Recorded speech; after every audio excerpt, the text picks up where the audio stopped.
Welcome, seekers of wisdom, to another captivating episode of the Bible Explained. Today we're diving into one of the most iconic and dramatic narratives of all time, Noah's Ark.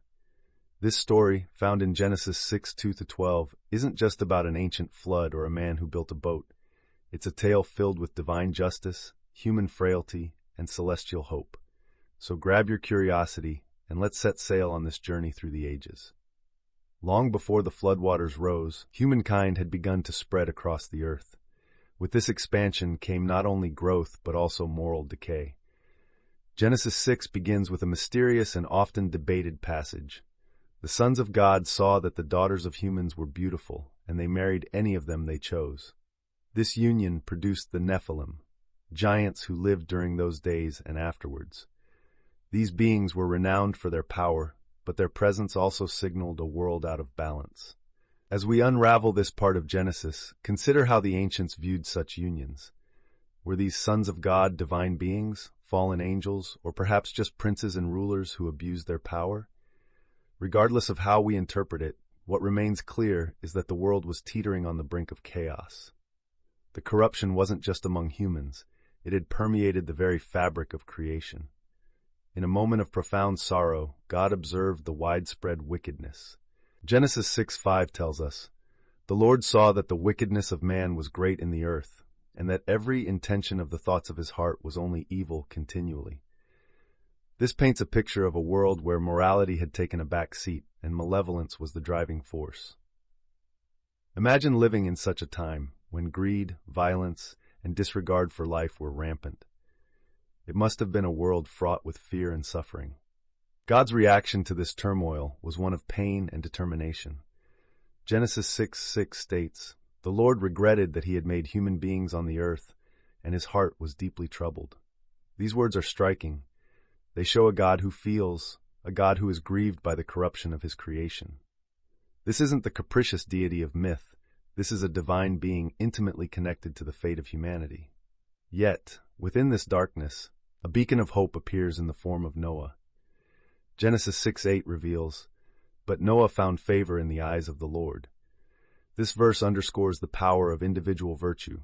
In a world full of wickedness, one man's righteousness captured God's attention. Noah wasn't perfect, but his faith and integrity set him apart. This brings us to the pivotal moment where God communicates his plans to Noah. He informs him of the impending flood intended to cleanse the earth, but also provides a means of salvation through the ark. In Genesis 6:14, God says, "So make yourself an ark of cypress wood, make rooms in it and coat it with pitch inside and out."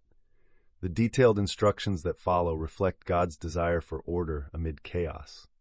Imagine Noah's situation. He lives in a land possibly miles away from any large body of water, yet he is told to build a massive boat. The sheer logistics of gathering construction materials, the ridicule from his neighbors, and the existential weight of his task must have been overwhelming. Yet Noah proceeds with unwavering faith. This episode teaches us about obedience and trust in the divine plan, even when it seems ludicrous by worldly standards. As the ark takes shape, God instructs Noah to bring 2 of every kind of living creature into the ark, male and female, to keep their kinds alive during the flood. Genesis 6:19-20 describes this monumental task. Picture the scene: animals of all shapes and sizes migrating toward Noah's ark. The future of life on earth hinges on this moment. It's a vivid reminder of our role as stewards of creation. Through all of this, Noah remains a central figure of faith and resilience. His story has resonated through millennia because it exemplifies the triumph of faith over doubt, action over procrastination, and divine purpose over human failings. As we wrap up today's exploration of Genesis 6:2-12, I encourage you to reflect on what it means to find favor in the eyes of the Lord. In a world where chaos often seems to reign, how can we strive to be like Noah, standing firm in our convictions, trusting in a higher plan, and taking actions that align with our faith? Feel free to share your thoughts in the comments below. What modern-day arks might we need to build in our own lives to navigate the floods we face? Thank you for joining me in this voyage through Noah's Ark. Stay tuned for our next episode where we'll continue our journey from Genesis 6:13 onward. Until then, stay curious, stay faithful, and keep exploring the boundless depths of the Bible.